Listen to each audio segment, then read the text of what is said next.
ਜਿਹੜੇ ਪਾਪੀ ਨੇ ਸਾਰੇ ਦੋਸ਼ੀਆਂ ਨੂੰ ਰਿਹਾਇਸ਼ ਮੁਹੱਈਆ ਕਰਾਈ, ਵੈਪਨ ਰੱਖੇ, ਉਹ ਵਿਅਕਤੀ ਨੂੰ ਜੇਲ੍ਹ ਪ੍ਰਸ਼ਾਸਨ ਪਿਛਲੇ 5 ਵਾਰ ਤੋਂ ਜੱਜ ਸਾਹਿਬ ਦੇ ਕਹਿਣ ਦੇ ਉੱਤੇ ਵੀ ਜੇਲ੍ਹ ਤੱਕ ਪਹੁੰਚਾ ਨਹੀਂ ਸਕਿਆ। ਆਪਣਾ ਅਦਾਲਤ ਦੇ ਗੇਟ ਤੱਕ ਨਹੀਂ ਪਹੁੰਚਾ ਸਕਿਆ। ਬਾਰ-ਬਾਰ ਅਦਾਲਤ ਵੱਲੋਂ ਫਟਕਾਰ ਪਾਈ ਜਾ ਰਹੀ ਹੈ ਵੀ ਤੁਸੀਂ ਇਹਨੂੰ ਪੇਸ਼ ਕਿਉਂ ਨਹੀਂ ਕਰਦੇ। ਇੱਕ ਤਾਂ ਦੋਸ਼ੀਆਂ ਦੀ ਤਾਦਾਦ ਇੰਨੀ ਜ਼ਿਆਦਾ ਹੈ, ਕੋਈ ਨਾ ਕੋਈ ਆਈ ਵਾਰ ਬਹਾਨਾ ਲੱਭ ਲੈਂਦੇ ਆ, ਕੋਈ ਰਿਕਾਰਡ ਨਾ ਹੋਣ ਦਾ ਲੱਭ ਲੈਂਦੇ ਆ। 3 ਪੇਸ਼ੀਆਂ ਲਗਭਗ ਜਿਹੜੇ ਚਾਰਜ ਫਰੇਮ ਹੋਣ ਦੇ ਉੱਤੇ ਕੇਸ ਹੈ, परंतु आई बार कोई ना कोई कानूनी नुकता लभ लेंदे ने। मेरे को रिकॉर्ड है नहीं, मेरे को कुछ है नहीं, परंतु जज साहब का नजरिया बहुत सख्त है। तो ऐतकी उम्मीद करता भी शायद 12-14 जी तरीक पई है उहदे तक केस चार्ज फ्रेम हो जाए और शायद कोई जी अदालती प्रक्रिया दोषियों नूं उन्हां दे कीते दी सज़ा दिवाउण तक आपां कामयाब हो जाइए। ऐदां दी अमीर वधदी है, वो भी उन्हां दे उत्ते जिहड़े कल्ले शूटर ने, कॉन्सपीरेटर जिहड़े सारे ने, साजिशघाड़े ने, वो हाले फिलहाल भी इन्वेस्टिगेशन के घेरे तो दूर ने। पर आपां बार-बार पुलिस प्रशासन के ध्यान च लिया रहे हैं तो उधरों भी भरोसा मिलता है भी करांगे। तो ये गल तुहानूं दसनी लाजमी इस करके सी क्योंकि तुसीं दूर दराडे तो आउंदे हो, हरेक दे मन दे विच सवाल हुंदा है गल कित्थे खड़ी है, की होण वाला है, की नहीं होण वाला। बाकी लॉ एंड ऑर्डर की आपां गल करदे हां, बेहद माड़ा है। हुण तां हरेक नौजवान अपने आप को बदमाश कहाउण दे विच प्राउड फील करता, पता नहीं क्यों इस तरह की मानसिकता क्यों हो रही है। आए दिन किसी न किसी जेल दे विचों वीडियो पैंदी है। हाई कोर्ट इस चीज़ के उत्ते नाराजगी बहुत जता रहे हैं, परंतु उसके बावजूद भी वो तो पिछलियां वीडियो की गल करते, वीडियो कोई ना कोई हर एक महीने किसी न किसी जेल तो पहला मानसा तो पई, फिर संगरूर तो पई, उदों पहला लाहौर हले रौला चली जाता अदालतों के विच, ते हुण आ परसों चौथे फरीदकोट तो भी आ गया। मैं भगवंत मान सीएम साहब ने साडे उन्होंने ध्यान च पता नहीं हैगा कि नहीं हैगा, पता नहीं रब जाने उन्हों का ध्यान है कित्थे। तुसीं ये गल देखो भी बदमाशां दे हौसले कित्थों तक वध गए ने। उन्होंने वीडियो पाई है और सरकार नूं कहा, सरकार दे जवाई हुण तुसीं देख लो, अगे आपां कोई धी भैण दी गाल दिंदा ना, इस इन्हां गल्लां ते कतल हो जांदे हुंदे। हुण सरकार दी मानसिकता इन्नी ढिली हो गई है, उन्होंने कोई जवाई वर्गा शब्द भी वरतदा है। हुण भगवंत मान साहब ने जिहड़े साडे जेल मंत्री भी ने ते साडे मानयोग मुख मंत्री भी ने, तो कैप्शन दे विच लिखिया होया पढ़ लैण। सरकार लई बड़ा सन्मानयोग शब्द लिखे उन्होंने, सरकार दे जवाई लिखना ही है। जो जेलां तुसीं उन्हां दे वास्ते स्वर्ग बनातियां, उन्हां नूं तुसीं सारिआं नूं स्मार्टफोन पहुंचाते, अंदरों बैठे करोड़ां दा कारोबार कर रहे हैं। फिर तुहाडे हरे पैन की लोड़ नहीं रहेगी। मेरा ख्याल है वो तो जिहड़ा कोई ईमानदारी नाल दुकानदारी करदा, कोई आपदा कारोबार करदा, इन्हां दा गला घुट के पैसे बहुत कमा लेणगे। हुण तुसीं आप ही वेख लो असीं किन्ने क सुरक्षित हां। जेकर किसी जेल दे अंदर बंद किया होया कैदी इन्नी हिम्मत रखदा है, वो सरकार नूं एक एडी वड्डी गाल दे सकदा है, ते खास करके जिहड़ा बंदा उन्हां दे डिपार्टमेंट नाल संबंधित होवे, जेल मंत्री होवे ते सूबे दा मुख मंत्री होवे, तां फिर तू मैं दी अपनी की है। आपां तां फिर इन्हां दे रहमो करम ते जिन्ना चिर रख लैणगे उन्ना चिर साह लई जावांगे, जिद्दे इन्हां दा जी करे गोली मरवा देणगे। आप इस जगह के उत्ते कोई बहुता आपदे ਦੌਲਿਆਂ ਤੇ ਹੱਥ ਨਾ ਫੇਰੋ ਵੀ ਮੈਂ ਬੜਾ ਤਾਕਤਵਰ ਹਾਂ, ਮੈਨੂੰ ਕੋਈ ਮਾਰ ਨਹੀਂ ਸਕਦਾ, ਕਿਉਂਕਿ ਜਿਹੜੇ ਦਰਿੰਦੇ ਨੇ ਸਾਰੇ ਇਹਨਾਂ ਨੇ ਸਾਂਭ ਲਏ ਹੈ, ਉਹਨਾਂ ਨੂੰ ਸੁਰੱਖਿਅਤ ਟਿਕਾਣਿਆਂ ਤੇ ਪਹੁੰਚਾ ਦਿੱਤਾ ਹੈ। ਉੱਥੋਂ ਬੈਠਿਆਂ ਨੇ ਜ਼ਿੰਮੇਵਾਰੀ ਲੈਣੀ ਹੈ ਔਰ ਉੱਥੋਂ ਬੈਠਿਆਂ ਨੇ ਕਤਲ ਦੀ ਜ਼ਿੰਮੇਵਾਰੀ ਲੈਣੀ ਹੈ। ਔਰ ਤੁਹਾਨੂੰ ਪਤਾ ਵੀ ਨਹੀਂ ਹੋਣਾ ਤੁਹਾਨੂੰ ਮਾਰੂਗਾ ਕੌਣ, ਐ ਨਹੀਂ ਪਤਾ ਤੁਹਾਡੇ ਘਰੇ ਕੰਮ ਕਰਨ ਵਾਲਾ ਬੰਦਾ ਹੀ ਗੋਲੀ ਮਾਰ ਕੇ ਤੁਰ ਜੇ, ਕਿਹਨੂੰ ਖਰੀਦ ਲੈਣ, ਕਿਹਨੂੰ ਗੜ ਧੁੱਪ ਕਰ ਲੈਣ। ਇਹ ਚੀਜ਼ਾਂ ਸਾਡੀਆਂ ਸਾਰੀਆਂ ਸਮਾਜਿਕ ਦੀਆਂ ਚਿੰਤਾ ਵਧਾਉਣ ਵਾਲੀਆਂ ਗੱਲਾਂ ਨੇ। ਕਿਹੋ ਜਿਹਾ ਮਾਹੌਲ ਇਹ ਸਰਕਾਰ ਵੱਲੋਂ ਪੰਜਾਬ ਨੂੰ ਦਿੱਤਾ ਜਾ ਰਿਹਾ। ਜੇਲ੍ਹਾਂ ਦਾ ਤੁਸੀਂ ਇਹ ਗੱਲ ਕਹਿ ਦਿਓ ਵੀ ਜੇਲ੍ਹਾਂ ਤਾਂ ਸਰਕਾਰ ਦੇ ਕੰਟਰੋਲ ਤੋਂ ਬਾਹਰ ਹੋ ਗਈਆਂ। ਜੇਲ੍ਹਾਂ ਦਾ ਜਿੰਨਾ ਕਾਰੋਬਾਰ ਹੈ, ਜਿੰਨਾ ਜੇਲ੍ਹਾਂ ਦਾ ਪ੍ਰਬੰਧ ਹੈ, ਐਡਮਿਨਿਸਟ੍ਰੇਸ਼ਨ ਹੈ, ਉਹ ਸਾਰੀ ਗੈਂਗਸਟਰ ਖੁਦ ਚਲਾ ਰਹੇ ਨੇ। ਇਹ ਜਿਹੜੀ ਵੀਡੀਓ ਇਸ ਗੱਲ ਦੀ ਪੁਸ਼ਟੀ ਕਰਦੀ ਹੈ। ਸਾਰੇ ਐਕਸ਼ਨ ਦੇ ਨਾਲ ਉੱਤੇ ਗਾਣੇ ਭਰ ਕੇ ਤਾਂ ਉਹ ਸ਼ਾਇਦ ਕੱਲ ਇੱਕ ਸਾਡੇ DSP ਸਾਹਿਬ ਬਰਿਆਮ ਸਿੰਘ ਜੀ ਦੱਸ ਰਹੇ ਸੀ ਇਸ ਗੱਲ ਤੋਂ ਵੀ ਜਿਹੜੀ ਵੀਡੀਓ ਪਈ ਹੈ ਬਿਲਕੁਲ ਸਹੀ ਹੈ ਔਰ ਉਹਦਾ ਮਲੇਸ਼ੀਆ ਦੇ ਨਾਲ ਅੱਗੇ ਬਾਹਰ ਬੈਠੇ ਲੋਕਾਂ ਦੇ ਨਾਲ ਅੰਦਰ ਬੈਠੇ ਕੈਦੀਆਂ ਦਾ ਸਿੱਧਾ ਤਾਲਮੇਲ ਹੈ। ਤਾਂ ਫਿਰ ਕਿਸੇ ਦਾ ਨੁਕਸਾਨ ਕਰਾਉਣਾ, ਕਿਸੇ ਦਾ ਧੀ ਪੁੱਤ ਮਰਵਾਉਣਾ ਇਹਨਾਂ ਲਈ ਕਿੰਨੀ ਸੌਖੀ ਗੱਲ ਹੋਈ ਪਈ ਆ। ਜਦੋਂ ਕਲੀਅਰ ਪੁਲਿਸ ਹਲਕੇ ਇਸ ਗੱਲ ਨੂੰ ਮੰਨ ਰਹੇ ਨੇ ਵੀ ਹਾਂ ਇਹ ਚੀਜ਼ਾਂ ਹੋਈਆਂ ਨੇ ਤੇ ਹੋ ਰਹੀਆਂ ਨੇ। ਹਰੇਕ ਜੇਲ੍ਹ ਦੇ ਵਿੱਚ ਜਿਹੜਾ ਫੋਨ ਹੈ ਉਹ ਸਹੂਲਤਾਂ ਪੈਸੇ ਪੇ ਕਰਕੇ ਮਿਲ ਰਿਹਾ, ਤਾਂ ਇਹ ਚੀਜ਼ਾਂ ਬੰਦ ਕਿਵੇਂ ਹੋਣਗੀਆਂ? ਜਿਹੜੀ ਚੀਜ਼ ਦੇ ਵਿੱਚ ਪੈਸਾ ਇਨਵੋਲਵ ਹੋ ਗਿਆ, ਗੈਂਗਸਟਰ ਕੋਈ ਬਾਹਲੀ ਵੱਡੀ ਸਮੱਸਿਆ ਨਹੀਂ ਹੈ, ਪਰੰਤੂ ਇੱਕ ਭ੍ਰਿਸ਼ਟਾਚਾਰ ਦਾ ਰੂਪ ਬਣ ਗਿਆ ਉਹ। ਸਾਡਾ ਜਿਹੜੇ ਭ੍ਰਿਸ਼ਟ ਤਾਣਾ ਬਾਣੇ ਉਹਨਾਂ ਤੋਂ ਕਮਾਈਆਂ ਕਰਨ ਵਾਸਤੇ ਉਹਨਾਂ ਨੂੰ ਇਹ ਜਿਹੜੀਆਂ ਫੈਸਿਲਿਟੀਜ਼ ਉਹਨਾਂ ਨੂੰ ਦਿੱਤੀਆਂ ਜਾ ਰਹੀਆਂ ਜੇਲ੍ਹ ਦੇ ਵਿੱਚ, ਤਾਂ ਜੋ ਜਾਇਜ਼ ਨਜਾਇਜ਼ ਤਰੀਕੇ ਦੇ ਨਾਲ ਆਪਣਾ ਕਾਰੋਬਾਰ ਅੰਦਰ ਬੈਠੇ ਚਲਾ ਰਹੇ ਨੇ। ਤਾਂ ਇਸ ਗੱਲ ਦੇ ਉੱਤੇ ਬਹੁਤ ਚਿੰਤਾ ਕਰਨੀ ਬਣਦੀ ਹੈ। ਤਾਂ ਮੇਰੀ ਤਾਂ ਤੁਹਾਡੇ ਸਾਰਿਆਂ ਦੇ ਅੱਗੇ ਇਹੀ ਗੁਜ਼ਾਰਿਸ਼ ਹੈ, ਤੁਸੀਂ ਜਨਤਾ ਹੋ, ਤੁਸੀਂ ਇਸ ਗੱਲ ਦੇ ਉੱਤੇ ਫੈਸਲਾ ਲੈ ਲਿਓ, ਕਿਉਂਕਿ ਜਿਹੜੇ ਤੁਸੀਂ ਪਹਿਲਾਂ ਕਰ ਲਏ ਉਹ ਤਾਂ ਮੇਰਾ ਖਿਆਲ ਹੈ ਬਹੁਤਾ ਕਾਮਯਾਬ ਤੁਹਾਡਾ ਫੈਸਲਾ ਨਹੀਂ ਹੋਇਆ। ਹੁਣ ਕੋਈ ਹੋਰ ਕਰਕੇ ਦੇਖ ਲਿਓ, ਸੋਚਿਓ ਜ਼ਰੂਰ ਕਿਹੋ ਜਿਹੇ ਮਾਹੌਲ 'ਚ ਰਹਾਂਗੇ, ਕਿਹੋ ਜਿਹੇ ਮਾਹੌਲ ਦੇ ਵਿੱਚ ਕੰਮ ਕਰਾਂਗੇ। ਤੇ ਜੇ ਕੁਛ ਸਾਰਾ ਕੁਛ ਹੀ ਸਾਡਾ ਜਿਹੜਾ ਰਾਜ ਭਾਗ ਹੈ ਉਹ ਜੇਲ੍ਹਾਂ 'ਚੋਂ ਬਹਿ ਕੇ ਚੱਲਣਾ ਤਾਂ ਇੱਕ ਬੰਦਾ ਕਤਲ ਕਰ ਦਿੰਦਾ, ਉਸ ਤੋਂ ਬਾਅਦ DC ਵਰਗੀ ਫੀਲਿੰਗ ਲੈਣ ਲੱਗ ਜਾਂਦਾ। ਇੱਕ ਅੱਧਾ ਕਤਲ ਕਰਕੇ ਅੱਗੇ ਬੰਦਾ ਸ਼ਰਮ ਮੰਨਦਾ ਹੁੰਦਾ, ਮੈਂ ਜੁਰਮ ਕੀਤਾ, ਮੇਰੇ ਹੱਥ ਤੇ ਹੱਥ ਖੜੀ ਕਾਹਤੋਂ ਲੱਗੀ ਹੈ। ਅੱਜ ਕੱਲ ਵੀਰੋ ਰੀਲਾਂ ਬਣਦੀਆਂ, ਜਦੋਂ 2-3 ਹੱਥ ਕੜੀਆਂ ਲੱਗੀਆਂ ਹੁੰਦੀਆਂ ਤੇ ਉਹ 10-20 ਪੁਲਿਸ ਵਾਲਿਆਂ ਦੇ ਵਿਚਕਾਰ ਮੁਜਰਿਮ ਤੁਰਦਾ ਹੈ ਤਾਂ ਉਹ ਬ੍ਰਾਂਡਡ ਕੱਪੜੇ ਪਾ ਕੇ ਆਪਣੇ ਆਪ ਨੂੰ ਕੁਛ ਹੀਰੋ ਵਾਲੀ ਫੀਲਿੰਗ ਲੈਂਦਾ ਹੈ। ਤੇ ਸਾਡੇ ਲੋਕ ਬੜਾ ਸਵਾਦ ਲੈ ਕੇ ਉਹ ਰੀਲਾਂ ਨੂੰ ਵੇਖਦੇ ਹਾਂ ਅਸੀਂ ਸਾਰਾ ਦਿਨ, ਤਾਂ ਫਿਰ ਸਾਨੂੰ ਡਰ ਕੇ ਘਰਾਂ 'ਚ ਵੜਨ ਤੇ ਮਜਬੂਰ ਹੋਣਾ ਪੈਣਾ। ਪਰਮਾਤਮਾ ਹੀ ਕੋਈ ਇਸ ਚੀਜ਼ ਦਾ ਹੱਲ ਕੱਢ ਸਕਦਾ ਹੈ।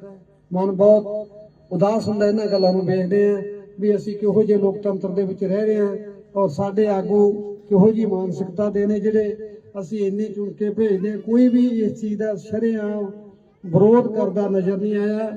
ਵਿਧਾਨ ਸਭਾ ਦਾ ਸੈਸ਼ਨ ਹੋ ਕੇ ਹਟਿਆ, ਉਹਦੇ ਵਿੱਚ ਲਾਰੈਂਸ ਦੇ ਉੱਤੇ ਗੱਲ ਚੱਲੀ ਤਾਂ ਮੈਂ 2 ਮਿੰਟਾਂ ਦੇ ਵਿੱਚ ਉਸ ਚੀਜ਼ ਨੂੰ ਬਸ ਹੋ ਗਈ ਗੱਲ, ਬੈਠ ਜਾਓ, ਹੋ ਗਈ ਗੱਲ, ਨਿਬੜ ਗਈ, ਹੱਲ ਕੋਈ ਨਹੀਂ ਹੈ, ਗੱਲ ਰੱਖੀ, ਸੋਲੂਸ਼ਨ ਕੋਈ ਨਹੀਂ ਹੈ। ਜੇ ਵਿਧਾਨ ਸਭਾ ਦੇ ਵਿੱਚ ਉਸ ਚੀਜ਼ ਦਾ ਹੱਲ ਹੈ ਨਹੀਂ ਤਾਂ ਹੱਲ ਹੋਊਗਾ ਕਿੱਥੇ? ਤੁਸੀਂ ਆਪਣੇ ਹੱਥ ਵਧਾ ਲਏ 5 ਸਾਲ ਵਾਸਤੇ, ਹੁਣ ਤਾਂ ਅਗਲੇ ਆਪਣੀ ਮਰਜ਼ੀ ਕਰਨਗੇ। ਸੋ ਇਹਨਾਂ ਚੀਜ਼ਾਂ ਨੂੰ ਪ੍ਰਮਾਤਮਾ ਹੀ ਕੋਈ ਮਿਹਰ ਕਰੇ ਤਾਂ ਹੱਲ ਹੋ ਸਕਦਾ, ਪਰੰਤੂ ਬਹੁਤ ਅਗਲਾ ਜਿਹੜਾ ਫਿਊਚਰ ਹੈ ਬਹੁਤ ਹਨੇਰਾ ਦਿਖਾਈ ਦੇ ਰਿਹਾ। ਮਾਤੜਾ ਦਾ ਤਾਂ ਪਹਿਲੇ ਹੀ ਹੋ ਚੁੱਕੇ, ਪਰ ਮੈਨੂੰ ਜਿਹੜੇ ਤੁਸੀਂ ਬਾਕੀ ਖੜੇ ਹੋ ਤੁਹਾਡੇ ਵਾਸਤੇ ਵੀ ਕੋਈ ਮੈਨੂੰ ਬਹੁਤੀ ਪੋਜ਼ਿਟਿਵ ਗੱਲ ਨਹੀਂ ਲੱਗ ਰਹੀ। ਸੋ ਅੱਜ ਮੇਰਾ ਕੋਈ ਬਹੁਤਾ ਬੋਲਣ ਦਾ ਮਨ ਹੈ ਨਹੀਂ ਸੀ, ਪਰੰਤੂ ਤੁਹਾਡਾ ਵੱਡੀ ਗਿਣਤੀ ਤੁਸੀਂ ਸਾਰੇ ਆਏ ਹੋ। ਜੇ ਤੁਹਾਡੇ ਨਾਲ 2 ਦਿਲ ਦੀਆਂ ਗੱਲਾਂ ਨਾ ਕਰੀਏ ਤਾਂ ਇਹ ਲੱਗਦਾ ਵੀ ਆਪਾਂ ਇੰਨੀ ਵਾਰ ਚੱਲ ਕੇ ਵੀ ਆਏ ਪਰ ਕੋਈ ਗੱਲ ਨਾ ਬਣੀ। ਤੇ ਤੁਹਾਡਾ ਸਾਰਿਆਂ ਦਾ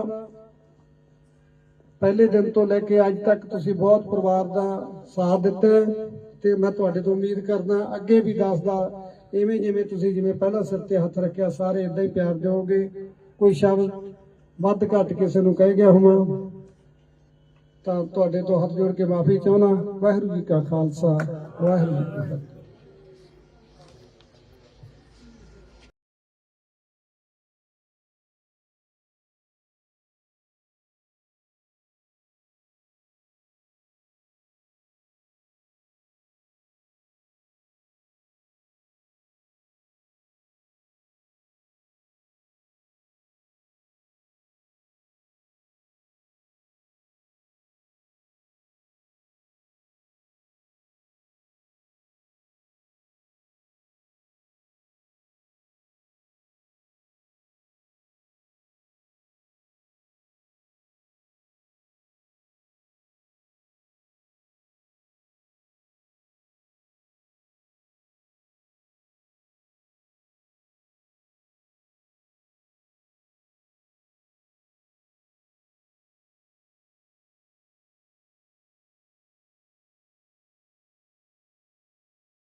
ਧੰਨਵਾਦ ਵੀ ਕਰਦਾ।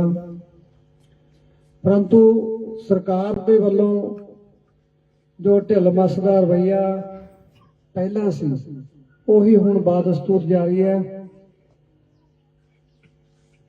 जिहड़े पापी ने सारे दोषियों नूं रिहाइश मुहैया कराई, वैपन रखे,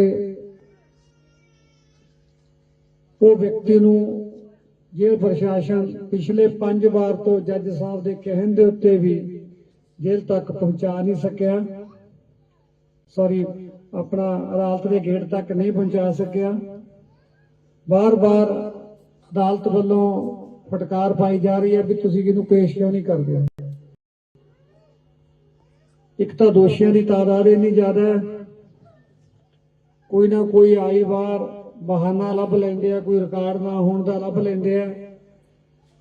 3 पेशियां लगभग ਜਿਹੜੇ ਚਾਰਜ ਫਰੇਮ ਹੋਣ ਦੇ ਉੱਤੇ ਕੇਸ ਹੈ, परंतु आई बार कोई ना कोई कानूनी नुकता लभ लेंदे ने। मेरे को रिकॉर्ड है नहीं, मेरे को कुछ है नहीं, परंतु जज साहब का नजरिया बहुत सख्त है। तो ऐतकी उम्मीद करदा भी शायद 12-14 जी तरीक पई है उहदे तक केस चार्ज फ्रेम हो जाए और शायद कोई जी अदालती प्रक्रिया दोषियों नूं उन्हां दे कीते दी सज़ा दिवाउण तक आपां कामयाब हो जाइए। ऐदां दी उम्मीद वधदी है। वो भी उन्हां दे उत्ते जिहड़े कल्ले शूटर ने, कॉन्सपीरेटर जिहड़े सारे ने, साजिशघाड़े ने, वो हाले फिलहाल भी इन्वेस्टिगेशन के घेरे तो दूर ने। पर आपां बार बार पुलिस प्रशासन के ध्यान च लिया रहे हैं तो उधरों भी भरोसा मिलता है भी करांगे। तो ये गल तुहानूं दसनी लाजमी इस करके सी क्योंकि तुसीं दूर दराडे तो आउंदे हो, हरेक दे मन दे विच सवाल हुंदा है गल कित्थे खड़ी है, की होण वाला है, की नहीं होण वाला। बाकी लॉ एंड ऑर्डर की आपां गल करदे हां, बेहद माड़ा है। हुण तां हरेक नौजवान अपने आप को बदमाश कहाउण दे विच प्राउड फील करता। पता नहीं क्यों इस तरह की मानसिकता क्यों हो रही है। आए दिन किसी न किसी जेल के विचों वीडियो पैंदी है। हाई कोर्ट इस चीज़ के उत्ते नाराजगी बहुत जता रहे हैं, परंतु उसके बावजूद भी वो तो पिछलियां वीडियो की गल करते हैं, वीडियो कोई ना कोई हर एक महीने किसी न किसी जेल तो पहला मानसा तो पई, फिर संगरूर तो पई, उदों पहला लाहौर हले रौला चली जाता अदालतों के विच, ते हुण आ परसों चौथे फरीदकोट तो भी आ गया। मैं भगवंत मान सीएम साहब ने साडे उन्होंने ध्यान च पता नहीं हैगा कि नहीं हैगा, पता नहीं रब जाने उन्होंने ध्यान है कित्थे। तुसीं ये गल देखो भी बदमाशां दे हौसले कित्थों तक वध गए ने। उन्होंने वीडियो पाई है और सरकार नूं कहा, सरकार दे जवाई हुण तुसीं देख लो, अगे आपां कोई धी भैण दी गाल दिंदा ना, इस इन्हां गल्लां ते कतल हो जांदे हुंदे। हुण सरकार दी मानसिकता इन्नी ढिली हो गई है, उन्होंने कोई जवाई वर्गा शब्द भी वरतदा है। हुण भगवंत मान साहब ने जिहड़े साडे जेल मंत्री भी ने ते साडे मानयोग मुख मंत्री भी ने, तो कैप्शन दे विच लिखिया होया पढ़ लैण। सरकार लई बड़ा सन्मानयोग शब्द लिखे उन्होंने, सरकार दे जवाई लिखना ही है। जो जेलां तुसीं उन्हां दे वास्ते स्वर्ग बनातियां, उन्हां नूं तुसीं सारिआं नूं स्मार्टफोन पहुंचाते, अंदरों बैठे करोड़ां दा कारोबार कर रहे हैं। फिर तुहाडे हरे पैन की लोड़ नहीं रहेगी। मेरा ख्याल है वो तो जिहड़ा कोई ईमानदारी नाल दुकानदारी करता, कोई आपदा कारोबार करता, इन्हां दा गला घुट के पैसे बहुत कमा लेणगे। हुण तुसीं आप ही वेख लो असीं किन्ने क सुरक्षित हां। जेकर किसी जेल के अंदर बंद किया होया कैदी इन्नी हिम्मत रखता है, वो सरकार नूं एक एडी वड्डी गाल दे सकता है। ते खास करके जिहड़ा बंदा उन्हां दे डिपार्टमेंट नाल संबंधित होवे, जेल मंत्री होवे ते सूबे दा मुख मंत्री होवे, तां फिर तू मैं दी अपनी की है। ਆਪਾਂ ਤਾਂ ਫਿਰ ਇਹਨਾਂ ਦੇ ਰਹਿਮੋ ਕਰਮ ਤੇ ਆ, ਜਿੰਨਾ ਚਿਰ ਇਹ ਰੱਖ ਲੈਣਗੇ ਉਹਨਾਂ ਚਿਰ ਸਾਹ ਲਈ ਜਾਵਾਂਗੇ, ਜਿੱਦੇ ਇਹਨਾਂ ਦਾ ਜੀ ਕਰਿਆ ਗੋਲੀ ਮਰਵਾ ਦੇਣਗੇ। ਆਪ ਆਪਾਂ ਇਸ ਜਗ੍ਹਾ ਦੇ ਉੱਤੇ ਕੋਈ ਬਹੁਤਾ ਆਪਦੇ ਡੌਲਿਆਂ ਤੇ ਹੱਥ ਨਾ ਫੇਰੋ ਵੀ ਮੈਂ ਬੜਾ ਤਾਕਤਵਰ ਆ, ਮੈਨੂੰ ਕੋਈ ਮਾਰ ਨਹੀਂ ਸਕਦਾ, ਕਿਉਂਕਿ ਜਿਹੜੇ ਦਰਿੰਦੇ ਨੇ ਸਾਰੇ ਇਹਨਾਂ ਨੇ ਸਾਂਭ ਲਏ ਆ, ਉਹਨਾਂ ਨੂੰ ਸੁਰੱਖਿਅਤ ਟਿਕਾਣਿਆਂ ਤੇ ਪਹੁੰਚਾ ਦਿੱਤਾ ਹੈ। ਉੱਥੋਂ ਬੈਠਿਆਂ ਨੇ ਜ਼ਿੰਮੇਵਾਰੀ ਲੈਣੀ ਹੈ, ਔਰ ਉੱਥੋਂ ਬੈਠਿਆਂ ਨੇ ਕਤਲ ਦੀ ਜ਼ਿੰਮੇਵਾਰੀ ਲੈਣੀ ਹੈ। ਔਰ ਤੁਹਾਨੂੰ ਪਤਾ ਵੀ ਨਹੀਂ ਹੋਣਾ ਤੁਹਾਨੂੰ ਮਾਰੂਗਾ ਕੌਣ, ਐ ਨਹੀਂ ਪਤਾ ਤੁਹਾਡੇ ਘਰੇ ਕੰਮ ਕਰਨ ਵਾਲਾ ਬੰਦਾ ਹੀ ਗੋਲੀ ਮਾਰ ਕੇ ਤੁਰ ਜੇ, ਕਿਹਨੂੰ ਖਰੀਦ ਲੈਣ, ਕਿਹਨੂੰ ਗੜ ਧੁੱਪ ਕਰ ਲੈਣ। ਇਹ ਚੀਜ਼ਾਂ ਸਾਡੀਆਂ ਸਾਰੀਆਂ ਸਮਾਜਿਕ ਦੀਆਂ ਚਿੰਤਾ ਵਧਾਉਣ ਵਾਲੀਆਂ ਗੱਲਾਂ ਨੇ। ਕਿਹੋ ਜਿਹਾ ਮਾਹੌਲ ਇਹ ਸਰਕਾਰ ਵੱਲੋਂ ਪੰਜਾਬ ਨੂੰ ਦਿੱਤਾ ਜਾ ਰਿਹਾ। ਜੇਲ੍ਹਾਂ ਦਾ ਤੁਸੀਂ ਇਹ ਗੱਲ ਕਹਿ ਦਿਓ ਵੀ ਜੇਲ੍ਹਾਂ ਤਾਂ ਸਰਕਾਰ ਦੇ ਕੰਟਰੋਲ ਤੋਂ ਬਾਹਰ ਹੋ ਗਈਆਂ। ਜੇਲ੍ਹਾਂ ਦਾ ਜਿੰਨਾ ਕਾਰੋਬਾਰ ਹੈ, ਜਿੰਨਾ ਜੇਲ੍ਹਾਂ ਦਾ ਪ੍ਰਬੰਧ ਹੈ, ਐਡਮਿਨਿਸਟ੍ਰੇਸ਼ਨ ਹੈ, ਉਹ ਸਾਰੀ ਗੈਂਗਸਟਰ ਖੁਦ ਚਲਾ ਰਹੇ ਨੇ। ਇਹ ਆਹ ਜਿਹੜੀ ਵੀਡੀਓ ਇਸ ਗੱਲ ਦੀ ਪੁਸ਼ਟੀ ਕਰਦੀ ਹੈ। ਸਾਰੇ ਐਕਸ਼ਨ ਦੇ ਨਾਲ ਉੱਤੇ ਗਾਣੇ ਭਰ ਕੇ ਤਾਂ ਉਹ ਸ਼ਾਇਦ ਕੱਲ ਇੱਕ ਸਾਡੇ ਡੀਐਸਪੀ ਸਾਹਿਬ ਬਰਿਆਮ ਸਿੰਘ ਜੀ ਉਹ ਦੱਸ ਰਹੇ ਸੀ ਇਸ ਗੱਲ ਤੋਂ ਵੀ ਜਿਹੜੀ ਵੀਡੀਓ ਪਈ ਹੈ ਬਿਲਕੁਲ ਸਹੀ ਹੈ, ਔਰ ਉਹਦਾ ਮਲੇਸ਼ੀਆ ਦੇ ਨਾਲ ਅੱਗੇ ਬਾਹਰ ਬੈਠੇ ਲੋਕਾਂ ਦੇ ਨਾਲ ਅੰਦਰ ਬੈਠੇ ਕੈਦੀਆਂ ਦਾ ਸਿੱਧਾ ਤਾਲਮੇਲ ਹੈ। ਤਾਂ ਫਿਰ ਕਿਸੇ ਦਾ ਨੁਕਸਾਨ ਕਰਾਉਣਾ, ਕਿਸੇ ਦਾ ਧੀ ਪੁੱਤ ਮਰਵਾਉਣਾ ਇਹਨਾਂ ਲਈ ਕਿੰਨੀ ਸੌਖੀ ਗੱਲ ਹੋ। ਜਦੋਂ ਪੁਲਿਸ ਹਲਕੇ ਇਸ ਗੱਲ ਨੂੰ ਮੰਨ ਰਹੇ ਨੇ ਵੀ ਹਾਂ ਇਹ ਚੀਜ਼ਾਂ ਹੋਈਆਂ ਨੇ, ਹਰੇਕ ਜੇਲ੍ਹ ਦੇ ਵਿੱਚ ਜਿਹੜਾ ਫੋਨ ਹੈ ਉਹ ਸਹੂਲਤਾਂ ਪੈਸੇ ਪੇ ਕਰਕੇ ਮਿਲ ਰਿਹਾ, ਤਾਂ ਇਹ ਚੀਜ਼ਾਂ ਬੰਦ ਕਿਵੇਂ ਹੋਣਗੀਆਂ? ਜਿਹੜੀ ਚੀਜ਼ ਦੇ ਵਿੱਚ ਪੈਸਾ ਇਨਵੋਲਵ ਹੋ ਗਿਆ, ਗੈਂਗਸਟਰ ਕੋਈ ਬਾਹਲੀ ਵੱਡੀ ਸਮੱਸਿਆ ਨਹੀਂ ਹੈ, ਪਰੰਤੂ ਇੱਕ ਭ੍ਰਿਸ਼ਟਾਚਾਰ ਦਾ ਰੂਪ ਬਣ ਗਿਆ ਉਹ। ਸਾਡਾ ਜਿਹੜੇ ਭ੍ਰਿਸ਼ਟ ਤਾਣਾ ਬਾਣੇ ਉਹਨਾਂ ਤੋਂ ਕਮਾਈਆਂ ਕਰਨ ਵਾਸਤੇ ਉਹਨਾਂ ਨੂੰ ਇਹ ਜਿਹੜੀਆਂ ਫੈਸਿਲਿਟੀਜ਼ ਉਹਨਾਂ ਨੂੰ ਦਿੱਤੀਆਂ ਜਾ ਰਹੀਆਂ ਜੇਲ੍ਹ ਦੇ ਵਿੱਚ, ਜਾਇਜ਼ ਤਰੀਕੇ ਦੇ ਨਾਲ ਕਾਰੋਬਾਰ ਅੰਦਰ ਬੈਠੇ ਚਲਾ ਰਹੇ ਨੇ। ਤਾਂ ਇਸ ਗੱਲ ਦੇ ਉੱਤੇ ਬਹੁਤ ਚਿੰਤਾ ਕਰਨੀ ਬਣਦੀ ਹੈ। ਤਾਂ ਮੇਰੀ ਤਾਂ ਤੁਹਾਡੇ ਸਾਰਿਆਂ ਦੇ ਅੱਗੇ ਇਹੀ ਗੁਜ਼ਾਰਿਸ਼ ਹੈ, ਤੁਸੀਂ ਜਨਤਾ ਹੋ, ਤੁਸੀਂ ਇਸ ਗੱਲ ਦੇ ਉੱਤੇ ਫੈਸਲਾ ਲੈ ਲਿਓ, ਕਿਉਂਕਿ ਜਿਹੜੇ ਤੁਸੀਂ ਪਹਿਲਾਂ ਕਰ ਲਏ ਉਹ ਤਾਂ ਮੇਰਾ ਖਿਆਲ ਹੈ ਬਹੁਤਾ ਕਾਮਯਾਬ ਤੁਹਾਡਾ ਫੈਸਲਾ ਨਹੀਂ ਹੋਇਆ। ਹੁਣ ਕੋਈ ਹੋਰ ਕਰਕੇ ਦੇਖ ਲਿਓ, ਸੋਚਿਓ ਜ਼ਰੂਰ ਕਿਹੋ ਜਿਹੇ ਮਾਹੌਲ 'ਚ ਰਹਾਂਗੇ, ਕਿਹੋ ਜਿਹੇ ਮਾਹੌਲ ਦੇ ਵਿੱਚ ਕੰਮ। ਜੇ ਕੁਛ ਸਾਰਾ ਕੁਛ ਹੀ ਰਾਜ ਭਾਗ ਹੈ ਉਹ ਜੇਲ੍ਹਾਂ 'ਚੋਂ ਬਹਿ ਕੇ ਚੱਲਣਾ, ਤਾਂ ਇੱਕ ਬੰਦਾ ਕਤਲ ਕਰ ਦਿੰਦਾ, ਉਸ ਤੋਂ ਬਾਅਦ ਡੀਸੀ ਵਰਗੀ ਫੀਲਿੰਗ ਲੈਣ ਲੱਗ ਜਾਂਦਾ।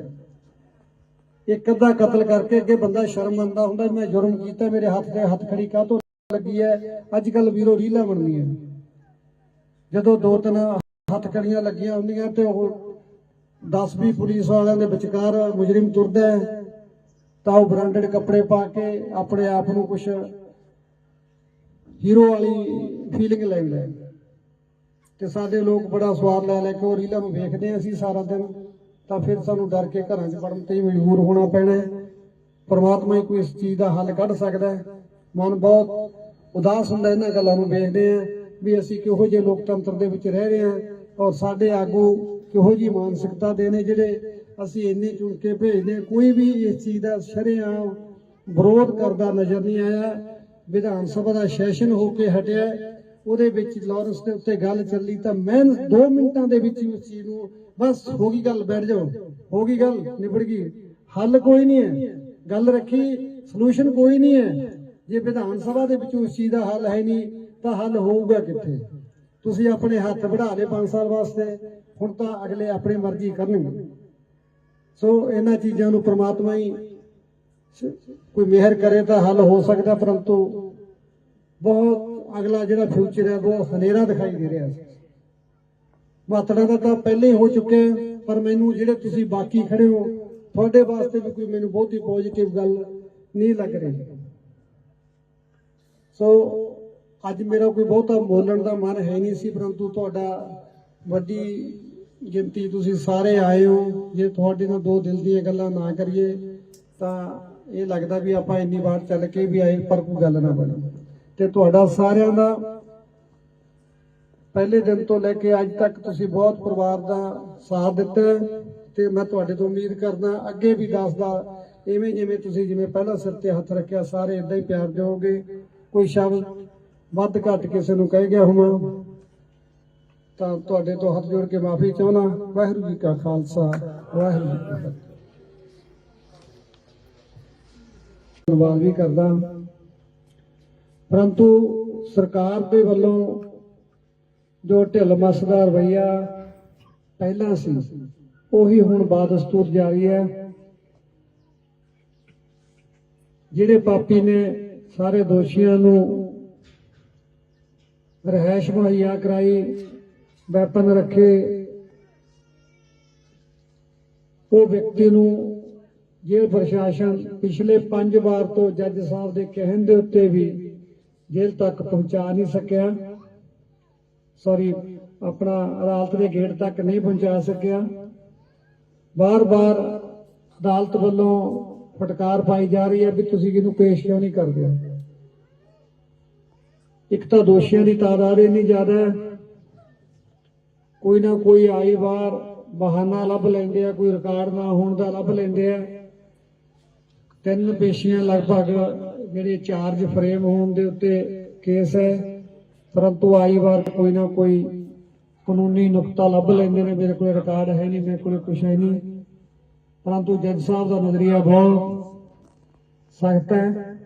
ਤਾਂ ਐਤਕੀ ਉਮੀਦ ਕਰਦਾ ਵੀ ਸ਼ਾਇਦ 12-14 ਜਿਹੜੀ ਤਰੀਕ ਪਈ ਹੈ ਉਹਦੇ ਤੱਕ ਕੇਸ ਚਾਰਜ ਫਰੇਮ ਹੋ ਜਾਵੇ ਔਰ ਸ਼ਾਇਦ ਕੋਈ ਜਿਹੜੀ ਅਦਾਲਤੀ ਪ੍ਰਕਿਰਿਆ ਦੋਸ਼ੀਆਂ ਨੂੰ ਉਹਨਾਂ ਦੇ ਕੀਤੇ ਦੀ ਸਜ਼ਾ ਦਿਵਾਉਣ ਤੱਕ ਆਪਾਂ ਕਾਮਯਾਬ ਹੋ ਜਾਈਏ। ਐਦਾਂ ਦੀ ਉਮੀਦ ਵੱਧਦੀ ਹੈ। ਉਹ ਵੀ ਉਹਨਾਂ ਦੇ ਉੱਤੇ ਜਿਹੜੇ ਇਕੱਲੇ ਸ਼ੂਟਰ ਨੇ, ਕੌਂਸਪੀਰੇਟਰ ਜਿਹੜੇ ਸਾਰੇ ਨੇ, ਸਾਜ਼ਿਸ਼ਘਾੜੇ ਨੇ, ਉਹ ਹਾਲੇ ਫਿਲਹਾਲ ਵੀ ਇਨਵੈਸਟੀਗੇਸ਼ਨ ਦੇ ਘੇਰੇ ਤੋਂ ਦੂਰ ਨੇ। ਪਰ ਆਪਾਂ ਬਾਰ-ਬਾਰ ਪੁਲਿਸ ਪ੍ਰਸ਼ਾਸਨ ਦੇ ਧਿਆਨ 'ਚ ਲਿਆ ਰਹੇ ਹਾਂ ਤੇ ਉਧਰੋਂ ਵੀ ਭਰੋਸਾ ਮਿਲਦਾ ਵੀ ਕਰਾਂਗੇ। ਤਾਂ ਇਹ ਗੱਲ ਤੁਹਾਨੂੰ ਦੱਸਣੀ ਲਾਜ਼ਮੀ ਇਸ ਕਰਕੇ ਸੀ ਕਿਉਂਕਿ ਤੁਸੀਂ ਦੂਰ ਦਰਾਡੇ ਤੋਂ ਆਉਂਦੇ ਹੋ। ਹਰੇਕ ਦੇ ਮਨ ਦੇ ਵਿੱਚ ਸਵਾਲ ਹੁੰਦਾ ਹੈ, ਗੱਲ ਕਿੱਥੇ ਖੜੀ ਹੈ, ਕੀ ਹੋਣ ਵਾਲਾ ਹੈ, ਕੀ ਨਹੀਂ ਹੋਣ ਵਾਲਾ। ਬਾਕੀ ਲਾ ਐਂਡ ਆਰਡਰ ਦੀ ਆਪਾਂ ਗੱਲ ਕਰਦੇ ਹਾਂ, ਬੇਹੱਦ ਮਾੜਾ ਹੈ। ਹੁਣ ਤਾਂ ਹਰੇਕ ਨੌਜਵਾਨ ਆਪਣੇ ਆਪ ਨੂੰ ਬਦਮਾਸ਼ ਕਹਾਉਣ ਦੇ ਵਿੱਚ ਪ੍ਰਾਊਡ ਫੀਲ ਕਰਦਾ। ਪਤਾ ਨਹੀਂ ਕਿਉਂ ਇਸ ਤਰ੍ਹਾਂ ਦੀ ਮਾਨਸਿਕਤਾ ਕਿਉਂ ਹੋ ਰਹੀ ਹੈ।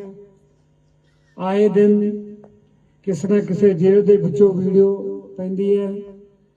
ਹਾਈ ਕੋਰਟ ਇਸ ਚੀਜ਼ ਦੇ ਉੱਤੇ ਨਾਰਾਜ਼ਗੀ ਬਹੁਤ ਜਤਾ ਰਹੇ ਨੇ, ਪਰੰਤੂ ਉਹਦੇ ਬਾਵਜੂਦ ਵੀ ਉਹ ਤਾਂ ਪਿਛਲੀਆਂ ਵੀਡੀਓ ਦੀ ਗੱਲ ਕਰਦੇ, ਵੀਡੀਓ ਕੋਈ ਨਾ ਕੋਈ ਹਰ ਇੱਕ ਮਹੀਨੇ ਕਿਸੇ ਨਾ ਕਿਸੇ ਜੇਲ੍ਹ ਤੋਂ, ਪਹਿਲਾਂ ਮਾਨਸਾ ਤੋਂ ਪਈ, ਫਿਰ ਸੰਗਰੂਰ ਤੋਂ ਪਈ, ਉਦੋਂ ਪਹਿਲਾਂ ਲਾਹੌਰ ਵਾਲਾ ਹਲੇ ਰੌਲਾ ਚੱਲੀ ਜਾਂਦਾ ਅਦਾਲਤਾਂ ਦੇ ਵਿੱਚ, ਤੇ ਹੁਣ ਆ ਪਰਸੋਂ ਚੌਥੇ ਫਰੀਦਕੋਟ ਤੋਂ ਵੀ ਆ ਗਈ।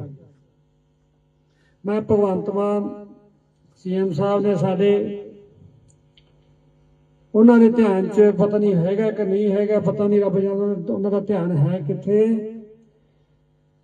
ਤੁਸੀਂ ਇਹ ਗੱਲ ਦੇਖੋ ਵੀ ਬਦਮਾਸ਼ਾਂ ਦੇ ਹੌਸਲੇ ਕਿੱਥੋਂ ਤੱਕ ਵੱਧ ਗਏ ਨੇ। ਉਹਨਾਂ ਨੇ ਵੀਡੀਓ ਪਾਈ ਹੈ ਔਰ ਸਰਕਾਰ ਨੂੰ ਕਿਹਾ, ਸਰਕਾਰ ਦੇ ਜਵਾਈ। ਹੁਣ ਤੁਸੀਂ ਦੇਖ ਲਓ, ਅੱਗੇ ਆਪਾਂ ਕੋਈ ਧੀ ਭੈਣ ਦੀ ਗਾਲ ਦਿੰਦਾ ਨਾ, ਇਹਨਾਂ ਗੱਲਾਂ ਤੇ ਕਤਲ ਹੋ ਜਾਂਦੇ ਹੁੰਦੇ।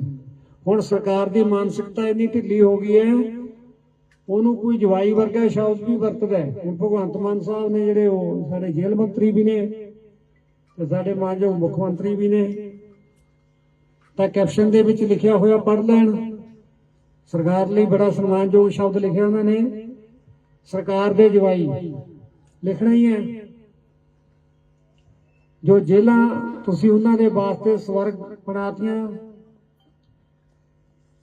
ਉਹਨਾਂ ਨੂੰ ਤੁਸੀਂ ਸਾਰਿਆਂ ਨੂੰ ਸਮਾਰਟਫੋਨ ਪਹੁੰਚਾਤੇ, ਅੰਦਰੋਂ ਬੈਠੇ ਕਰੋੜਾਂ ਦਾ ਕਾਰੋਬਾਰ ਕਰ ਰਹੇ ਆ। ਫਿਰ ਤੁਹਾਡੇ ਹਰੇ ਪੈਨ ਦੀ ਲੋੜ ਨਹੀਂ ਰਹੇਗੀ। ਮੇਰਾ ਖਿਆਲ ਹੈ ਉਹ ਤਾਂ ਜਿਹੜਾ ਕੋਈ ਇਮਾਨਦਾਰੀ ਨਾਲ ਦੁਕਾਨਦਾਰੀ ਕਰਦਾ, ਕੋਈ ਆਪਦਾ ਕਾਰੋਬਾਰ ਕਰਦਾ, ਇਹਨਾਂ ਦਾ ਗਲਾ ਘੁੱਟ ਕੇ ਪੈਸੇ ਬਹੁਤ ਕਮਾ ਲੈਣਗੇ। ਹੁਣ ਤੁਸੀਂ ਆਪ ਹੀ ਵੇਖ ਲਓ ਅਸੀਂ ਕਿੰਨੇ ਕੁ ਸੁਰੱਖਿਅਤ ਹਾਂ। ਜੇਕਰ ਕਿਸੇ ਜੇਲ੍ਹ ਦੇ ਅੰਦਰ ਬੰਦ ਕੀਤਾ ਹੋਇਆ ਕੈਦੀ ਇੰਨੀ ਹਿੰਮਤ ਰੱਖਦਾ ਹੈ, ਉਹ ਸਰਕਾਰ ਨੂੰ ਇੱਕ ਏਡੀ ਵੱਡੀ ਗਾਲ ਦੇ ਸਕਦਾ ਹੈ ਤੇ ਖਾਸ ਕਰਕੇ ਜਿਹੜਾ ਬੰਦਾ ਉਹਨਾਂ ਦੇ ਡਿਪਾਰਟਮੈਂਟ ਨਾਲ ਸੰਬੰਧਿਤ ਹੋਵੇ, ਜੇਲ੍ਹ ਮੰਤਰੀ ਹੋਵੇ ਤੇ ਸੂਬੇ ਦਾ ਮੁੱਖ ਮੰਤਰੀ ਹੋਵੇ, ਤਾਂ ਫਿਰ ਤੂੰ ਮੈਂ ਦੀ ਆਪਣੀ ਕੀ ਹੈ। ਆਪਾਂ ਤਾਂ ਫਿਰ ਇਹਨਾਂ ਦੇ ਰਹਿਮੋ ਕਰਮ ਤੇ ਆ, ਜਿੰਨਾ ਚਿਰ ਇਹ ਰੱਖ ਲੈਣਗੇ ਉਹਨਾਂ ਚਿਰ ਸਾਹ ਲਈ ਜਾਵਾਂਗੇ, ਜਿੱਦੇ ਇਹਨਾਂ ਦਾ ਜੀ ਕਰਿਆ ਗੋਲੀ ਮਰਵਾ ਦੇਣਗੇ। ਆਪ ਆਪਾਂ ਇਸ ਜਗ੍ਹਾ ਦੇ ਉੱਤੇ ਕੋਈ ਬਹੁਤਾ ਆਪਦੇ ਡੌਲਿਆਂ ਤੇ ਹੱਥ ਨਾ ਫੇਰੋ ਵੀ ਮੈਂ ਬੜਾ ਤਾਕਤਵਰ ਆ, ਮੈਨੂੰ ਕੋਈ ਮਾਰ ਨਹੀਂ ਸਕਦਾ, ਕਿਉਂਕਿ ਜਿਹੜੇ ਦਰਿੰਦੇ ਨੇ ਸਾਰੇ ਇਹਨਾਂ ਨੇ ਸਾਂਭ ਲਏ ਹੈ, ਉਹਨਾਂ ਨੂੰ ਸੁਰੱਖਿਅਤ ਟਿਕਾਣਿਆਂ ਤੇ ਪਹੁੰਚਾ ਦਿੱਤਾ ਹੈ। ਉੱਥੋਂ ਬੈਠਿਆਂ ਨੇ ਜ਼ਿੰਮੇਵਾਰੀ ਲੈਣੀ ਹੈ, ਔਰ ਉੱਥੋਂ ਬੈਠਿਆਂ ਨੇ ਕਤਲ ਦੀ ਜ਼ਿੰਮੇਵਾਰੀ ਲੈਣੀ ਹੈ। ਔਰ ਤੁਹਾਨੂੰ ਪਤਾ ਵੀ ਨਹੀਂ ਹੋਣਾ ਤੁਹਾਨੂੰ ਮਾਰੂਗਾ ਕੌਣ, ਐ ਨਹੀਂ ਪਤਾ ਤੁਹਾਡੇ ਘਰੇ ਕੰਮ ਕਰਨ ਵਾਲਾ ਬੰਦਾ ਹੀ ਗੋਲੀ ਮਾਰ ਕੇ ਤੁਰ ਜੇ, ਕਿਹਨੂੰ ਖਰੀਦ ਲੈਣ, ਕਿਹਨੂੰ ਗੜ ਧੁੱਪ ਕਰ ਲੈਣ। ਇਹ ਚੀਜ਼ਾਂ ਸਾਡੀਆਂ ਸਾਰੀਆਂ ਸਮਾਜਿਕ ਦੀਆਂ ਚਿੰਤਾ ਵਧਾਉਣ ਵਾਲੀਆਂ ਗੱਲਾਂ ਨੇ। ਕਿਹੋ ਜਿਹਾ ਮਾਹੌਲ ਇਹ ਸਰਕਾਰ ਵੱਲੋਂ ਪੰਜਾਬ ਨੂੰ ਦਿੱਤਾ ਜਾ ਰਿਹਾ। ਜੇਲ੍ਹਾਂ ਦਾ ਤੁਸੀਂ ਇਹ ਗੱਲ ਕਹਿ ਦਿਓ ਵੀ ਜੇਲ੍ਹਾਂ ਤਾਂ ਸਰਕਾਰ ਦੇ ਕੰਟਰੋਲ ਤੋਂ ਬਾਹਰ ਹੋ ਗਈਆਂ। ਜੇਲ੍ਹਾਂ ਦਾ ਜਿੰਨਾ ਕਾਰੋਬਾਰ ਹੈ, ਜਿੰਨਾ ਜੇਲ੍ਹਾਂ ਦਾ ਪ੍ਰਬੰਧ ਹੈ, ਐਡਮਿਨਿਸਟ੍ਰੇਸ਼ਨ ਹੈ, ਉਹ ਸਾਰੀ ਗੈਂਗਸਟਰ ਖੁਦ ਚਲਾ ਰਹੇ ਨੇ। ਇਹ ਜਿਹੜੀ ਵੀਡੀਓ ਇਸ ਗੱਲ ਦੀ ਪੁਸ਼ਟੀ ਕਰਦੀ ਹੈ। ਸਾਰੇ ਐਕਸ਼ਨ ਦੇ ਨਾਲ ਉੱਤੇ ਗਾਣੇ ਭਰ ਕੇ ਤਾਂ ਉਹ ਸ਼ਾਇਦ ਕੱਲ ਇੱਕ ਸਾਡੇ ਡੀਐਸਪੀ ਸਾਹਿਬ ਬਰਿਆਮ ਸਿੰਘ ਜੀ ਦੱਸ ਰਹੇ ਸੀ ਇਸ ਗੱਲ ਤੋਂ ਵੀ ਜਿਹੜੀ ਵੀਡੀਓ ਪਈ ਹੈ ਬਿਲਕੁਲ ਸਹੀ ਹੈ, ਔਰ ਉਹਦਾ ਮਲੇਸ਼ੀਆ ਦੇ ਨਾਲ ਅੱਗੇ ਬਾਹਰ ਬੈਠੇ ਲੋਕਾਂ ਦੇ ਨਾਲ ਅੰਦਰ ਬੈਠੇ ਕੈਦੀਆਂ ਦਾ ਸਿੱਧਾ ਤਾਲਮੇਲ ਹੈ। ਤਾਂ ਫਿਰ ਕਿਸੇ ਦਾ ਨੁਕਸਾਨ ਕਰਾਉਣਾ, ਕਿਸੇ ਦਾ ਧੀ ਪੁੱਤ ਮਰਵਾਉਣਾ ਇਹਨਾਂ ਲਈ ਕਿੰਨੀ ਸੌਖੀ ਗੱਲ ਹੋਈ ਪਈ ਆ। ਜਦੋਂ ਕਲੀਅਰ ਪੁਲਿਸ ਹਲਕੇ ਇਸ ਗੱਲ ਨੂੰ ਮੰਨ ਰਹੇ ਨੇ ਵੀ ਹਾਂ ਇਹ ਚੀਜ਼ਾਂ ਹੋਈਆਂ ਨੇ ਤੇ ਹੋ ਰਹੀਆਂ ਨੇ। ਹਰੇਕ ਜੇਲ੍ਹ ਦੇ ਵਿੱਚ ਜਿਹੜਾ ਫੋਨ ਹੈ ਉਹ ਸਹੂਲਤਾਂ ਪੈਸੇ ਪੇ ਕਰਕੇ ਮਿਲ ਰਿਹਾ, ਤਾਂ ਇਹ ਚੀਜ਼ਾਂ ਬੰਦ ਕਿਵੇਂ ਹੋਣਗੀਆਂ। ਜਿਹੜੀ ਚੀਜ਼ ਦੇ ਵਿੱਚ ਪੈਸਾ ਇਨਵੋਲਵ ਹੋ ਗਿਆ, ਗੈਂਗਸਟਰ ਕੋਈ ਬਾਹਲੀ ਵੱਡੀ ਸਮੱਸਿਆ ਨਹੀਂ ਹੈ, ਪਰੰਤੂ ਇੱਕ ਭ੍ਰਿਸ਼ਟਾਚਾਰ ਦਾ ਰੂਪ ਬਣ ਗਿਆ ਉਹ। ਸਾਡਾ ਜਿਹੜੇ ਭ੍ਰਿਸ਼ਟ ਤਾਣਾ ਬਾਣੇ ਉਹਨਾਂ ਤੋਂ ਕਮਾਈਆਂ ਕਰਨ ਵਾਸਤੇ ਉਹਨਾਂ ਨੂੰ ਇਹ ਜਿਹੜੀਆਂ ਫੈਸਿਲਿਟੀਜ਼ ਉਹਨਾਂ ਨੂੰ ਦਿੱਤੀਆਂ ਜਾ ਰਹੀਆਂ ਜੇਲ੍ਹ ਦੇ ਵਿੱਚ, ਤਾਂ ਜੋ ਜਾਇਜ਼ ਨਜਾਇਜ਼ ਤਰੀਕੇ ਦੇ ਨਾਲ ਆਪਣਾ ਕਾਰੋਬਾਰ ਅੰਦਰ ਬੈਠੇ ਚਲਾ ਰਹੇ ਨੇ। ਤਾਂ ਇਸ ਗੱਲ ਦੇ ਉੱਤੇ ਬਹੁਤ ਚਿੰਤਾ ਕਰਨੀ ਬਣਦੀ ਹੈ। ਤਾਂ ਮੇਰੀ ਤਾਂ ਤੁਹਾਡੇ ਸਾਰਿਆਂ ਦੇ ਅੱਗੇ ਇਹੀ ਗੁਜ਼ਾਰਿਸ਼ ਹੈ, ਤੁਸੀਂ ਜਨਤਾ ਹੋ, ਤੁਸੀਂ ਇਸ ਗੱਲ ਦੇ ਉੱਤੇ ਫੈਸਲਾ ਲੈ ਲਿਓ, ਕਿਉਂਕਿ ਜਿਹੜੇ ਤੁਸੀਂ ਪਹਿਲਾਂ ਕਰ ਲਏ ਉਹ ਤਾਂ ਮੇਰਾ ਖਿਆਲ ਹੈ ਬਹੁਤਾ ਕਾਮਯਾਬ ਤੁਹਾਡਾ ਫੈਸਲਾ ਨਹੀਂ ਹੋਇਆ। ਹੁਣ ਕੋਈ ਹੋਰ ਕਰਕੇ ਦੇਖ ਲਿਓ, ਸੋਚਿਓ ਜ਼ਰੂਰ ਕਿਹੋ ਜਿਹੇ ਮਾਹੌਲ 'ਚ ਰਹਾਂਗੇ, ਕਿਹੋ ਜਿਹੇ ਮਾਹੌਲ ਦੇ ਵਿੱਚ ਕੰਮ ਕਰਾਂਗੇ। ਤੇ ਜੇ ਸਾਰਾ ਕੁਝ ਹੀ ਸਾਡਾ ਜਿਹੜਾ ਰਾਜ ਭਾਗ ਹੈ ਉਹ ਜੇਲ੍ਹਾਂ 'ਚੋਂ ਬਹਿ ਕੇ ਚੱਲਣਾ ਹੈ, ਤਾਂ ਇੱਕ ਬੰਦਾ ਕਤਲ ਕਰ ਦਿੰਦਾ, ਉਸ ਤੋਂ ਬਾਅਦ ਡੀਸੀ ਵਰਗੀ ਫੀਲਿੰਗ ਲੈਣ ਲੱਗ ਜਾਂਦਾ। ਇੱਕ ਅੱਧਾ ਕਤਲ ਕਰਕੇ ਅੱਗੇ ਬੰਦਾ ਸ਼ਰਮ ਮੰਨਦਾ ਹੁੰਦਾ, ਮੈਂ ਜੁਰਮ ਕੀਤਾ, ਮੇਰੇ ਹੱਥ ਤੇ ਹੱਥ ਖੜੀ ਕਾਹਤੋਂ ਲੱਗੀ ਹੈ। ਅੱਜ ਕੱਲ ਵੀਰੋ ਰੀਲਾਂ ਬਣਦੀਆਂ, ਜਦੋਂ 2-3 ਹੱਥ ਖੜੀਆਂ ਲੱਗੀਆਂ ਹੁੰਦੀਆਂ ਤੇ ਉਹ 10-20 ਪੁਲਿਸ ਵਾਲਿਆਂ ਦੇ ਵਿਚਕਾਰ ਮੁਜਰਿਮ ਤੁਰਦਾ ਹੈ, ਤਾਂ ਉਹ ਬ੍ਰਾਂਡਡ ਕੱਪੜੇ ਪਾ ਕੇ ਆਪਣੇ ਆਪ ਨੂੰ ਕੁਛ ਹੀਰੋ ਵਾਲੀ ਫੀਲਿੰਗ ਲੈਂਦਾ ਹੈ। ਤੇ ਸਾਡੇ ਲੋਕ ਬੜਾ ਸਵਾਦ ਲੈ ਕੇ ਉਹ ਰੀਲਾਂ ਨੂੰ ਵੇਖਦੇ ਹਾਂ ਅਸੀਂ ਸਾਰਾ ਦਿਨ, ਤਾਂ ਫਿਰ ਸਾਨੂੰ ਡਰ ਕੇ ਘਰਾਂ 'ਚ ਵੜਨ ਤੇ ਮਜਬੂਰ ਹੋਣਾ ਪੈਣਾ ਹੈ। ਪਰਮਾਤਮਾ ਹੀ ਕੋਈ ਇਸ ਚੀਜ਼ ਦਾ ਹੱਲ ਕੱਢ ਸਕਦਾ ਹੈ। ਮਨ ਬਹੁਤ ਉਦਾਸ ਹੁੰਦਾ ਇਹਨਾਂ ਗੱਲਾਂ ਨੂੰ ਵੇਖਦੇ ਹਾਂ ਵੀ ਅਸੀਂ ਕਿਹੋ ਜਿਹੇ ਲੋਕਤੰਤਰ ਦੇ ਵਿੱਚ ਰਹਿ ਰਹੇ ਹਾਂ, ਔਰ ਸਾਡੇ ਆਗੂ ਕਿਹੋ ਜਿਹੀ ਮਾਨਸਿਕਤਾ ਦੇ ਨੇ ਜਿਹੜੇ ਅਸੀਂ ਇੰਨੇ ਚੁਣ ਕੇ ਭੇਜਦੇ। ਕੋਈ ਵੀ ਇਸ ਚੀਜ਼ ਦਾ ਸ਼ਰੇਆਮ ਵਿਰੋਧ ਕਰਦਾ ਨਜ਼ਰ ਨਹੀਂ ਆਇਆ। ਵਿਧਾਨ ਸਭਾ ਦਾ ਸੈਸ਼ਨ ਹੋ ਕੇ ਹਟਿਆ, ਉਹਦੇ ਵਿੱਚ ਲਾਰੈਂਸ ਦੇ ਉੱਤੇ ਗੱਲ ਚੱਲੀ ਤਾਂ ਮੈਂ 2 ਮਿੰਟਾਂ ਦੇ ਵਿੱਚ ਉਸ ਚੀਜ਼ ਨੂੰ ਬਸ ਹੋ ਗਈ ਗੱਲ, ਬੈਠ ਜਾਓ, ਹੋ ਗਈ ਗੱਲ, ਨਿਬੜ ਗਈ, ਹੱਲ ਕੋਈ ਨਹੀਂ ਹੈ, ਗੱਲ ਰੱਖੀ, ਸੋਲੂਸ਼ਨ ਕੋਈ ਨਹੀਂ ਹੈ। ਜੇ ਵਿਧਾਨ ਸਭਾ ਦੇ ਵਿੱਚ ਉਸ ਚੀਜ਼ ਦਾ ਹੱਲ ਹੈ ਨਹੀਂ ਤਾਂ ਹੱਲ ਹੋਊਗਾ ਕਿੱਥੇ। ਤੁਸੀਂ ਆਪਣੇ ਹੱਥ ਵਧਾ ਲਏ 5 ਸਾਲ ਵਾਸਤੇ, ਹੁਣ ਤਾਂ ਅਗਲੇ ਆਪਣੀ ਮਰਜ਼ੀ ਕਰਨਗੇ। ਸੋ ਇਹਨਾਂ ਚੀਜ਼ਾਂ ਨੂੰ ਪ੍ਰਮਾਤਮਾ ਹੀ ਕੋਈ ਮਿਹਰ ਕਰੇ ਤਾਂ ਹੱਲ ਹੋ ਸਕਦਾ, ਪਰੰਤੂ ਬਹੁਤ ਅਗਲਾ ਜਿਹੜਾ ਫਿਊਚਰ ਹੈ ਬਹੁਤ ਹਨੇਰਾ ਦਿਖਾਈ ਦੇ ਰਿਹਾ। ਮਾਤੜਾ ਦਾ ਤਾਂ ਪਹਿਲੇ ਹੀ ਹੋ ਚੁੱਕੇ, ਪਰ ਮੈਨੂੰ ਜਿਹੜੇ ਤੁਸੀਂ ਬਾਕੀ ਖੜੇ ਹੋ ਤੁਹਾਡੇ ਵਾਸਤੇ ਵੀ ਕੋਈ ਮੈਨੂੰ ਬਹੁਤੀ ਪੋਜ਼ਿਟਿਵ ਗੱਲ ਨਹੀਂ ਲੱਗ ਰਹੀ। ਸੋ ਅੱਜ ਮੇਰਾ ਕੋਈ ਬਹੁਤਾ ਬੋਲਣ ਦਾ ਮਨ ਹੈ ਨਹੀਂ ਸੀ, ਪਰੰਤੂ ਤੁਹਾਡਾ ਵੱਡੀ ਗਿਣਤੀ ਤੁਸੀਂ ਸਾਰੇ ਆਏ ਹੋ। ਜੇ ਤੁਹਾਡੇ ਨਾਲ 2 ਦਿਲ ਦੀਆਂ ਗੱਲਾਂ ਨਾ ਕਰੀਏ ਤਾਂ ਇਹ ਲੱਗਦਾ ਵੀ ਆਪਾਂ ਇੰਨੀ ਵਾਰ ਚੱਲ ਕੇ ਵੀ ਆਏ ਪਰ ਕੋਈ ਗੱਲ ਨਾ ਬਣੀ। ਤੇ ਤੁਹਾਡਾ ਸਾਰਿਆਂ ਦਾ ਪਹਿਲੇ ਦਿਨ ਤੋਂ ਲੈ ਕੇ ਅੱਜ ਤੱਕ ਤੁਸੀਂ ਬਹੁਤ ਪਰਿਵਾਰ ਦਾ ਸਾਥ ਦਿੱਤਾ, ਤੇ ਮੈਂ ਤੁਹਾਡੇ ਤੋਂ ਉਮੀਦ ਕਰਦਾ ਅੱਗੇ ਵੀ ਦੱਸਦਾ ਇਵੇਂ ਜਿਵੇਂ ਪਹਿਲਾਂ ਸਿਰ ਤੇ ਹੱਥ ਰੱਖਿਆ ਸਾਰੇ ਇਦਾਂ ਹੀ ਪਿਆਰ ਦਿਓਗੇ। ਕੋਈ ਸ਼ਬਦ ਵੱਧ ਘੱਟ ਕਿਸੇ ਨੂੰ ਕਹਿ ਗਿਆ ਹੋਵਾਂ ਤਾਂ ਤੁਹਾਡੇ ਤੋਂ ਹੱਥ ਜੋੜ ਕੇ ਮਾਫੀ ਚਾਹੁੰਦਾ। ਵਾਹਿਗੁਰੂ ਜੀ ਕਾ ਖਾਲਸਾ